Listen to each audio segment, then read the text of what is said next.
Moving on, protests by the Baloch National Movement are gaining global momentum, with demonstrations now spanning London, Busan and Geneva. Activists allege enforced disappearances, extrajudicial killings and a continued crackdown on dissent in Balochistan. Voices from the movement are urging the United Nations and world powers to take notice and act. As these protests grow louder on international platforms, serious questions are being raised about human rights, media freedom, and accountability in Pakistan. These visuals from the streets of London show protesters holding banners and placards outside 10 Downing Street.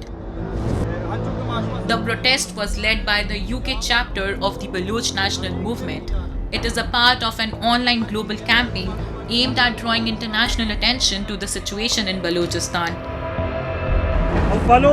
Protesters claim that Balochistan was forcibly annexed on March 27, 1948, and since then the region has witnessed continued repression and alleged state-led abuses. Today, we gather here to demand justice, to demand an end of Balochistan's occupations by Pakistan. On 27th March 1948, Balochistan was occupied by Pakistan. Since then, Pakistani state has been committing systematic genocide of Baloch nations. Baloch National Movement Human Rights Department PANG last year documented 1,300 cases of enforced disappearances and extrajudicial killings of Baloch peoples. So, we demand from the United Nations, UK governments, and United Nations Human Rights Councils our rights. It is our rights. It's not privilege. Every nation has to decide its own future. We demand our independence. During the protest, Baloch activists highlighted cases of enforced disappearances, extrajudicial killings, and what they described as systematic human rights violations.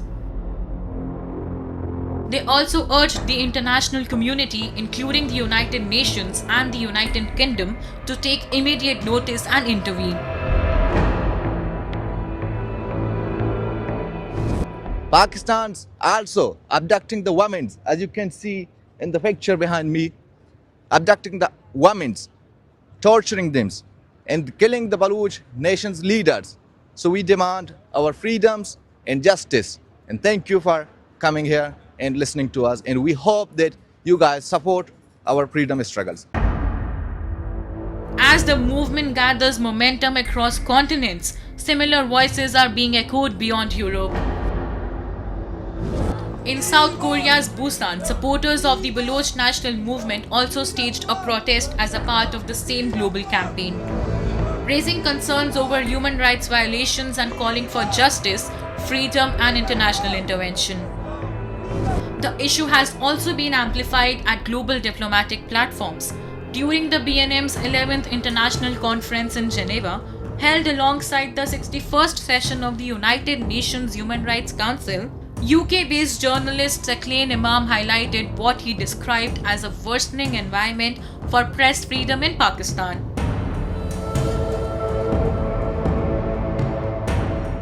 We are not allowed to report anything. There's a complete media blackout. I'm talking of today, and it is, especially it has gone worse since the passing of PICA Act, Pakistan Electronic Crimes Act, 2016, I think. So since then, there's no fair reporting, because either you may be lifted, which is in Pakistan called utha liya, or you are killed. Just last year, Abdul Latif Baloch, he was killed, and there's no, actually legal action against his murderers. And he's not the only one. There are many other journalists who have been killed. Just for fair reporting, they were killed. And not a single killer was ever arrested by any government of Pakistan's authority, by Balochistan authority. From London to Busan and Geneva, The Baloch movement is increasingly gaining international visibility. Protesters allege that Pakistan continues to suppress voices in Balochistan and target those who speak out.